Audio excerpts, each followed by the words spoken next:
Happy Friday, everyone.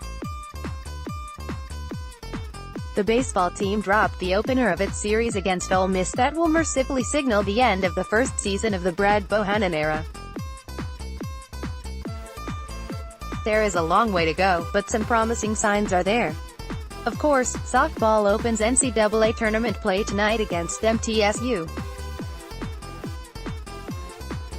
It's going to be a late one with the first pitch coming at 8:30 Central Time, available online only at SEC Network.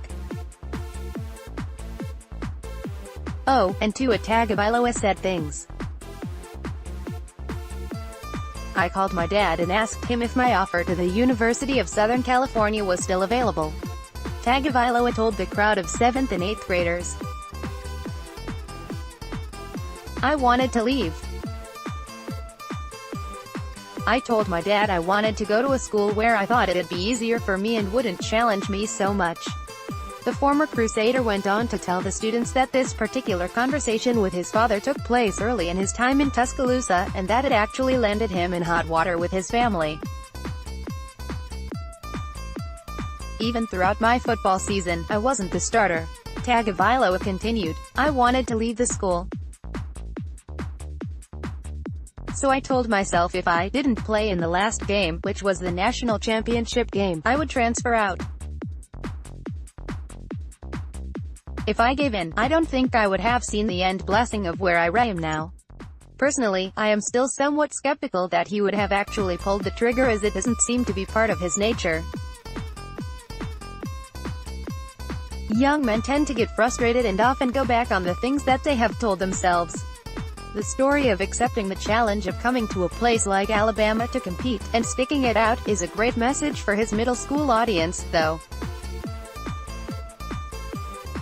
That was some serious, if unintentional, shade thrown at the Trojans, too. Speaking of related, Alabama to receive $6 million for 2020 game versus USC in Arlington. This will be the fourth appearance for Alabama in the Advocare Classic, which was previously dubbed the Cowboys Classic. In the 2016 contests, Alabama crushed USC 52-6 and also received a $6 million guarantee for the game. In their first two Arlington appearances, the Crimson Tide defeated Michigan 41-14 to open the 2012 season and Wisconsin 35-17 to open the 2015 season. There are the 6 million reasons that Alabama keeps playing in these kickoff games, and give USC some credit for their scheduling. They consistently play 11 Power 5 teams on an annual basis. Alabama and Notre Dame added to a 9-game conference slate is pretty brutal. Hey, Texas's QB wants Bama despite the fact that he will be gone before they are scheduled to play.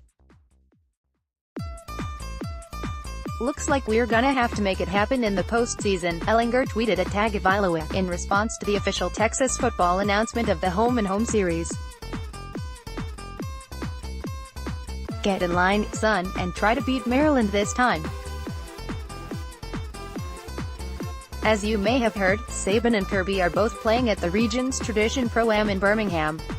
Both took some time to speak with reporters. Think about it, which program in the country is better equipped to bring in free agents than Alabama?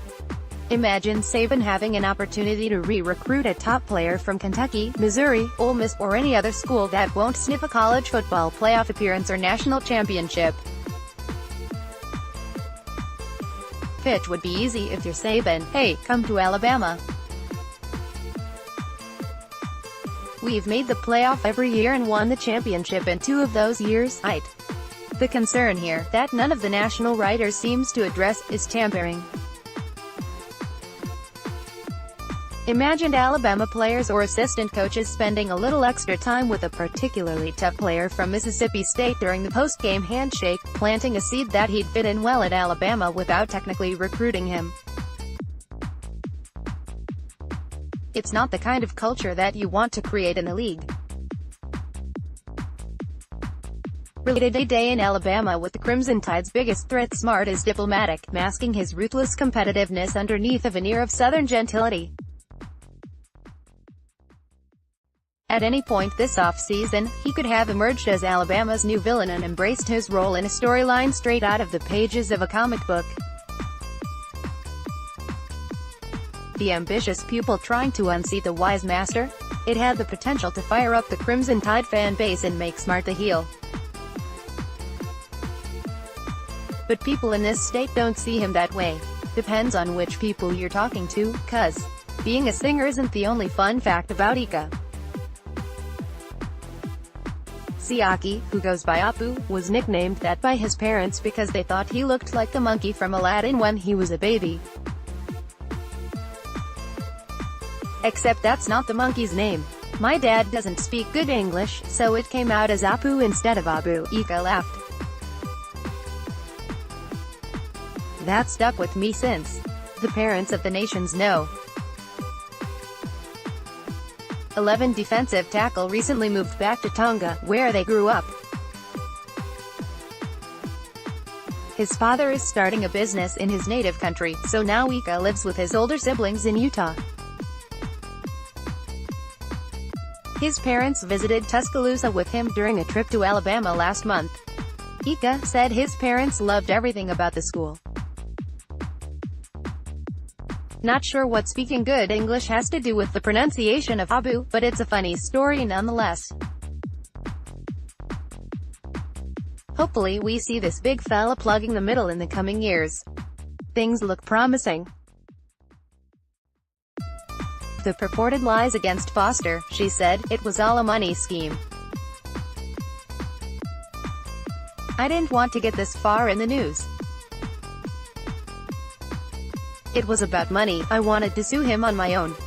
On cross-examination, defense attorney Bentley, who has represented several 49ers players in the past, methodically questioned Ennis over her accusations and elicited the same responses from Ennis. Yes sir, that was a lie.